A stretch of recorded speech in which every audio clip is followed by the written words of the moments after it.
Eh bien voilà, nous sommes toujours dans cette problématique, donc la réforme de l'Église, mesdames et messieurs, la spiritualité des profondeurs est surpris comme ça de constater qu'il se passe des choses dans la sphère ecclésiastique, mais nous, insensibles comme nous sommes d'habitude en bon humain, nous n'avions jamais su qu'il y avait des choses à épingler et que Dieu était contre certaines choses. Heureusement qu'on a deux baroudeurs, hein, donc deux hommes de Dieu solides, qui, depuis longtemps, veillent sur la problématique et se creusent la tête avec l'aide de Dieu, du Saint-Esprit, pour réformer cette Église. Donc, pour, comme ça, tirer la sonnette d'alarme, faire un clin d'œil à tous les hommes de Dieu qui nous suivent la tête, que vous êtes dans vos fauteuils, qu'il y a danger, que tout ne va pas bien comme vous le dites, donc à vos fidèles dans les églises, que tout va bien, que non c'est bon. Non, non, non, il se passe des choses et que l'homme de Dieu devrait participer donc à l'évolution de la société. L'homme de Dieu a son mot à dire et l'homme de Dieu peut aider à l'évolution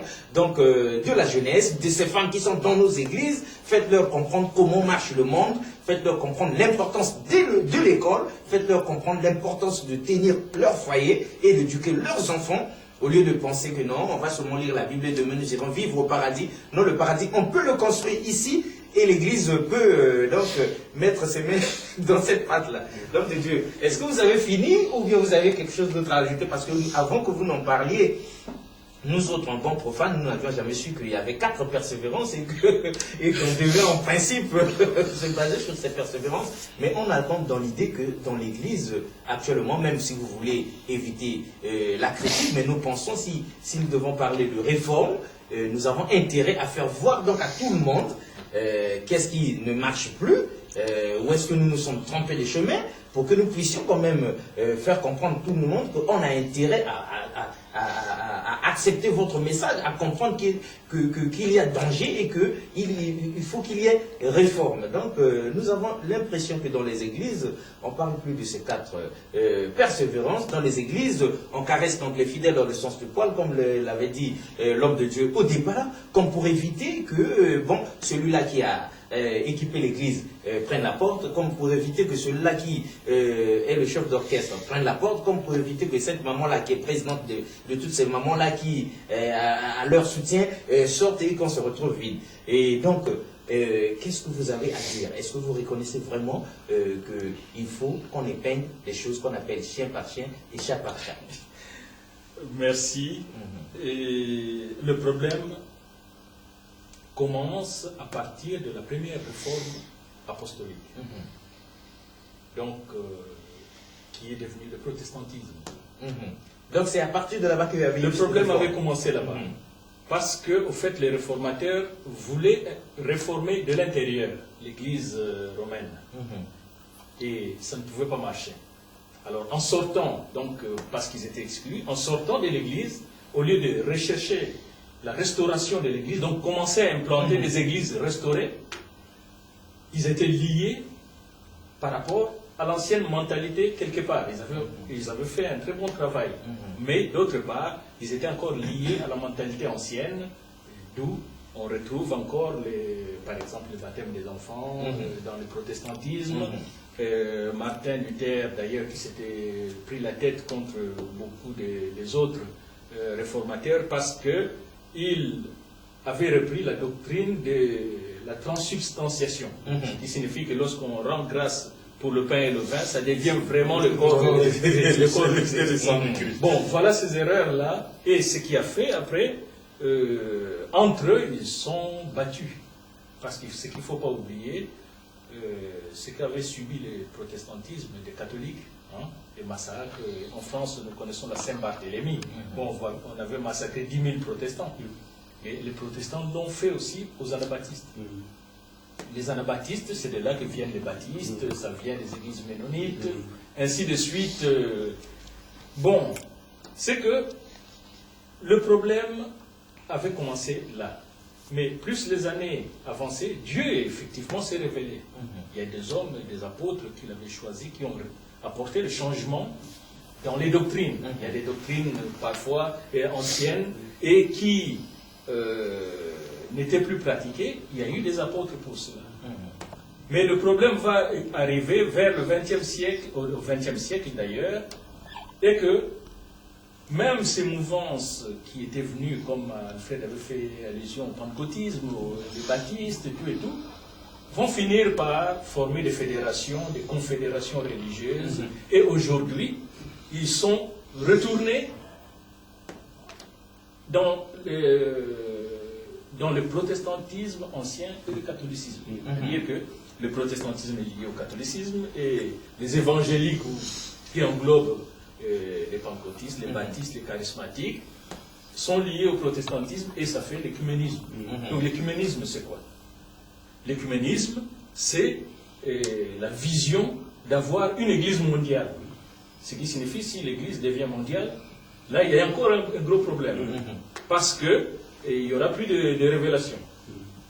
Ce qui signifie que si l'Église mondiale a décidé, tous ceux qui n'entreront pas dedans seront persécutés. Alors, voilà le danger. Donc, nous avons besoin de cette deuxième réforme pour distinguer de la première réforme. Cette deuxième réforme apostolique, pas pour nier tout ce qui a été fait pendant la première réforme, non, pas du tout. Mais pour que les erreurs qui ont subsisté, qui ont poussé même juste aujourd'hui, puissent être changées. Bon, là, aujourd'hui, par exemple, l'Église africaine. L'Église africaine n'est pas dans son basket. Bon, l'Église européenne a sa pointure, qui les a amenés dans la tradition, quelque part, malheureusement. Mais les Européens avaient imposé leur réforme, la réforme de l'Église européenne en Afrique. En Afrique, oui. Une réforme qui n'était pas adaptée aux cultures africaines. Il y a une autre mentalité là. Voilà. C'était pas adapté, mais ça a été imposé. Alors, l'Église africaine se retrouve aujourd'hui à ramasser. À ramasser des choses de l'Europe, à ramasser de ce qui vient des États-Unis, ainsi de suite, parce que c'est une église qui est complètement perdue.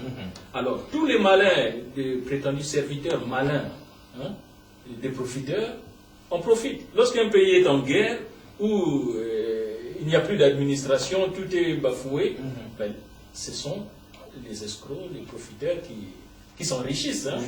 Alors, c'est ce que nous sommes en train de vivre, ce que j'ai découvert, moi, qui viens des églises européennes, que j'ai découvert dans les églises africaines. C'est que dans les églises africaines, même les révélations, oui, Dieu est le Dieu de la révélation. Mais lorsqu'on voit des gens qui deviennent des serviteurs de Dieu comme ça, aujourd'hui il était pasteur, demain il est bishop, archibishop, et puis après il devient ainsi de suite. Ce sont des choses inacceptables. C'est d'ailleurs pour cette raison que j'avais écrit le livre sur les ministères du Christ par le Saint-Esprit.